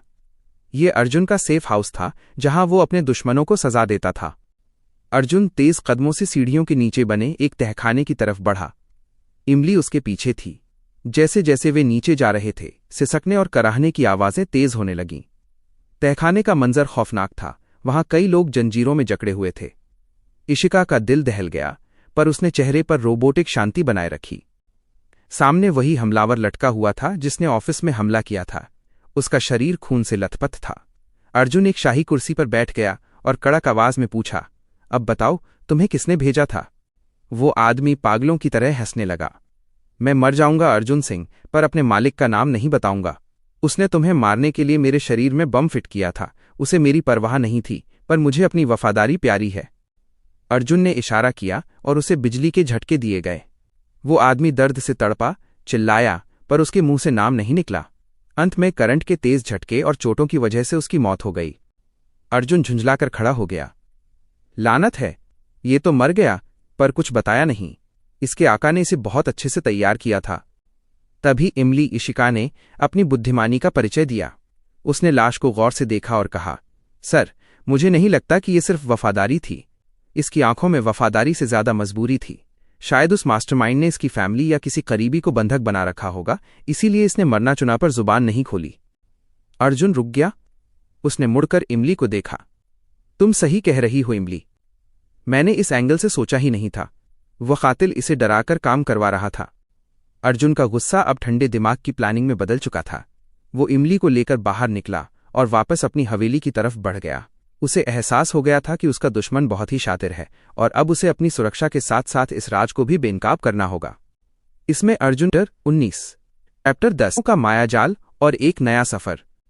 रात के 11 बज रहे थे जब अर्जुन की कार उसके आलीशान पैलेस के सामने आकर रुकी। सन्नाटा इतना गहरा था कि टायरों की आवाज भी गूंज रही थी। अर्जुन थका हुआ था। उसने गहरी सांस ली और उतरते ही पास खड़े नौकर को हुक्म दिया, मेरा डिनर सीधा मेरे कमरे में भिजवा देना। फिर उसने सीढ़ियां चढ़ते हुए पीछे मुड़कर इमली को देखा, जो एक शांत मशीन की तरह उसके पीछे खड़ी थी। इमली, तुम भी अपने रूम में जाओ और आराम करो। इमली इशिका ने रोबोटिक अंदाज में सिर हिलाया, पर उसके पेट के अंदर जैसे चूहों का दंगल चल रहा था। 11 बज चुके थे और भूख के मारे उसकी जान निकली जा रही थी। वो चुपचाप अपने कमरे में गई, दरवाज़ा बंद किया और राहत की सांस ली। थोड़ी देर बाद हेड सर्वेंट ने चुपके से उसके लिए खाना भिजवाया। इशिका ने ऐसे खाना खाया जैसे सदियों की भूखी हो। खाना खत्म कर उसने थाली को बेड के नीचे छिपा दिया ताकि सुबह कोई देख न ले, और फिर थककर बिस्तर पर गिरते ही गहरी नींद में सो गई। आखिर आज उसने मौत को मात दी थी। अगली सुबह सूरज की किरणों के साथ एक नया दिन शुरू हुआ। डाइनिंग टेबल पर अर्जुन ब्रेकफास्ट के लिए बैठा था। इमली पहले ही उठकर अपना गुप्त नाश्ता कर चुकी थी और अब एक परफेक्ट असिस्टेंट की तरह अर्जुन के बाजू में खड़ी थी। तभी अर्जुन का फोन बजा। स्क्रीन पर दादी माँ का नाम चमक रहा था। अर्जुन का चेहरा, जो हमेशा पत्थर जैसा रहता था, दादी का नाम देखते ही थोड़ा नरम पड़ गया। अर्जुन का परिवार बहुत बड़ा था, लेकिन वह किसी पर भरोसा नहीं करता था। उसके सगे संबंधी ही उसके खून के प्यासे थे, जो उसकी दौलत हड़पने के लिए उसके मरने का इंतजार कर रहे थे। जी दादी माँ, अर्जुन ने फोन उठाकर धीमी आवाज में कहा। बेटा, अपनी बूढ़ी दादी की याद नहीं आती तुझे? मेरी आंखें तरस गई हैं अपने पोते को देखने के लिए। तू बस पैसों के पीछे भागता रहेगा या कभी मिलने भी आएगा? दादी की आवाज में ममता और शिकायत दोनों थी। अर्जुन की आंखों में एक चमक आई। दादी माँ, मैं इस वीकेंड शनिवार रविवार को आपसे मिलने आऊंगा, वादा है। दादी ने खुश होकर उसे ढेर सारा आशीर्वाद दिया और उसके खान पान का ख्याल रखने की नसीहत देकर फोन रखा। नाश्ता करते वक्त ही अर्जुन को हेमंत का कॉल आया। सर, आज आपकी एक बहुत बड़ी मीटिंग है। आपको ऑफिस जाने की जरूरत नहीं है, आप सीधा वेन्यू मीटिंग प्लेस पर पहुंच जाइए। मैंने सारी फाइल्स आपके टैबलेट पर ईमेल कर दी हैं। अर्जुन ने टैबलेट खोला और ईमेल पढ़ना शुरू किया। वो हर बारीकी को ध्यान से देख रहा था। बगल में खड़ी इमली को भी बड़ी उत्सुकता हो रही थी कि आखिर ऐसी कौन सी मीटिंग है जिसने अर्जुन को इतना गंभीर कर दिया है। वो अपनी गर्दन थोड़ी तिरछी करके टैबलेट में झांकने की कोशिश करने लगी। अर्जुन ने उसकी ये हरकत पकड़ ली। उसने हल्की मुस्कुराहट के साथ टैबलेट को बीच में किया और कहा, अगर तुम्हें भी पढ़ना है तो लो, साथ में पढ़ते हैं। इमली थोड़ी झेंप गई, पर उसने रोबोटिक अंदाज में कहा, जी सर, डेटा सिंक करना मेरी प्रोग्रामिंग का हिस्सा है। अगले 2 घंटों तक कार मुंबई की सड़कों पर दौड़ती रही। अर्जुन उसे मीटिंग के पॉइंट समझाता रहा और इमली ध्यान से सुनती रही। आखिरकार वे उस आलीशान होटल के सामने पहुंचे जहां अर्जुन की किस्मत का फैसला होने वाला था। चैप्टर 20, जीत का जश्न और जलन की आग। अर्जुन की कार एक आलीशान 7 स्टार होटल के सामने रुकी। कार का दरवाजा खुलते ही अर्जुन अपने कोट के बटन बंद करते हुए बाहर निकला। उसके पीछे पीछे इमली अर्जुन का लैपटॉप बैग और जरूरी फाइल्स थामे हुए सधे कदमों से बाहर आई। उसकी आंखों में एक अजीब सी चमक थी, जैसे उसे पता हो कि आज कुछ बड़ा होने वाला है।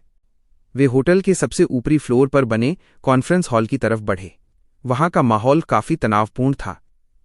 देश की 6 सबसे बड़ी कंपनियां एक बहुत ही जरूरी $multi-million टेंडर के लिए वहां मौजूद थीं। जैसे ही अर्जुन ने हॉल में कदम रखा, सबकी नजरें उस पर टिक गईं। टेंडर के मालिक मिस्टर अग्रवाल ने सबका स्वागत किया और मीटिंग शुरू हुई। एक एक करके सभी कंपनियों ने अपने प्रेजेंटेशन दिए, लेकिन जब अर्जुन की कंपनी की बारी आई तो उसके असिस्टेंट हेमंत ने ऐसा प्रेजेंटेशन दिया कि मिस्टर अग्रवाल के साथ साथ बाकी प्रतियोगी भी दंग रह गए। मीटिंग के अंत में मिस्टर अग्रवाल मुस्कुराते हुए खड़े हुए और बोले, मुझे ये कहते हुए बहुत गर्व हो रहा है कि ये टेंडर सिंह कॉरपोरेशन को जाता है। अर्जुन, तुम्हारी टीम ने वाकई कमाल कर दिया। चारों तरफ तालियों की गूंज सुनाई देने लगी। बाकी बिजनेसमैन अर्जुन को बधाई देकर बाहर निकलने लगे। मिस्टर अग्रवाल अर्जुन के पास आए और बोले, बधाई हो अर्जुन। अर्जुन ने शिष्टाचार के साथ धन्यवाद कहा। तभी मिस्टर अग्रवाल की नजर बगल में खड़ी इमली पर पड़ी। उनकी आंखों में एक अलग सी चमक आ गई। अर्जुन, तुम्हारी ये नई असिस्टेंट तो वाकई में बेहद खूबसूरत है। ऐसी खूबसूरती मैंने आज तक नहीं देखी। मिस्टर अग्रवाल ने अपना हाथ आगे बढ़ाया। इमली ने भी रोबोटिक अंदाज में हाथ आगे किया। लेकिन जैसे ही हाथ मिले, मिस्टर अग्रवाल ने इमली की हथेली को घुमाया और उस पर किस किस कर दिया। ब्यूटीफुल लेडी, मेरा स्वागत करने का अंदाज जरा अलग है, उन्होंने मुस्कुराते हुए कहा। इमली ने अपनी प्रोग्रामिंग के अनुसार एक हल्की मुस्कुराहट दी, लेकिन अर्जुन का चेहरा गुस्से से तमतमा उठा। उसकी मुट्ठियां खिंच गईं। उसने तुरंत बात काटते हुए कहा, मिस्टर अग्रवाल, हमें काफी देर हो रही है। बाकी की बातें प्रोजेक्ट शुरू होने पर करेंगे। चलिए इमली। अर्जुन लगभग इमली को खींचते हुए कार तक ले गया। जैसे ही वे कार के अंदर बैठे, अर्जुन ने ड्राइवर और अपने बीच का पार्टीशन ग्लास ऊपर कर दिया ताकि उनकी आवाज बाहर न जाए। अर्जुन ने झटके से इमली का हाथ पकड़ा और अपनी जेब से एक सैनिटाइज टिश्यू पेपर निकाला। वो पागलों की तरह इमली की उस हथेली को रगड़कर पहुंचने लगा जहां मिस्टर अग्रवाल ने किस किया था। तुम्हारी हिम्मत कैसे हुई उसे अपना हाथ देने की? अर्जुन की आवाज में गुस्सा और जलन साफ झलक रही थी। कितना घटिया आदमी था वो, और तुम बस मुस्कुरा रही थी। इमली, इशिका, उसकी ये हालत देखकर हैरान थी। उसने सपाट आवाज में कहा, सर, वो आपके बिजनेस पार्टनर थे। मैं नहीं चाहती थी कि मेरे किसी व्यवहार से आपका कोई नुकसान हो। मैं तो सिर्फ एक असिस्टेंट की ड्यूटी कर रही थी। भाड़ में गई ऐसी ड्यूटी, अर्जुन चिल्लाया। भले ही तुम एक रोबोट हो, लेकिन इस वक्त दुनिया तुम्हें एक लड़की की तरह देख रही है। तुम किसी भी ऐरे गैरे को अपनी हथेली पर किस करने की इजाजत नहीं दे सकती। अपनी गरिमा, डिग्निटी का ख्याल रखना सीखो, समझे? इमली एकटक अर्जुन को देखने लगी। उसे समझ नहीं आ रहा था कि अर्जुन को इतना गुस्सा क्यों आ रहा है। क्या ये सिर्फ एक मालिक का अपनी मशीन के प्रति बचाव था या इसके पीछे कुछ और? अर्जुन की सांसें तेज थीं और वो अभी भी इमली का हाथ थामे हुए था। कार के उस छोटे से केबिन में एक अजीब सी खामोशी छा गई, जहां शब्द कम थे और जज्बात ज्यादा। तो दोस्तों, कैसा लगा आपको चैप्टर 20? क्या अर्जुन का ये गुस्सा सिर्फ एक मालिक का अपनी मशीन के लिए था, या उसके दिल में इमली के लिए कुछ और ही पनप रहा है? आगे की कहानी और भी ज्यादा कॉमेडी, सस्पेंस और रोमांस से भरी होने वाली है। अगर आपको ये चैप्टर पसंद आया हो तो अपनी राय कमेंट्स में जरूर दें और इस वीडियो को लाइक और शेयर करना न भूलें। आपकी सराहना ही मुझे और भी बेहतर लिखने की प्रेरणा देती है। और हाँ, मेरे पुराने पाठकों के लिए एक जरूरी अपडेट, मेरी दूसरी कहानी ऑब्जेक्शन वाला लव बंद नहीं हुई है। मैं जल्द ही उसका अगला भाग लेकर आऊंगी, तो प्लीज नाराज ना हो और थोड़ा इंतजार करें। बने रहिए मेरे साथ, क्योंकि असली मजा तो अब शुरू होगा।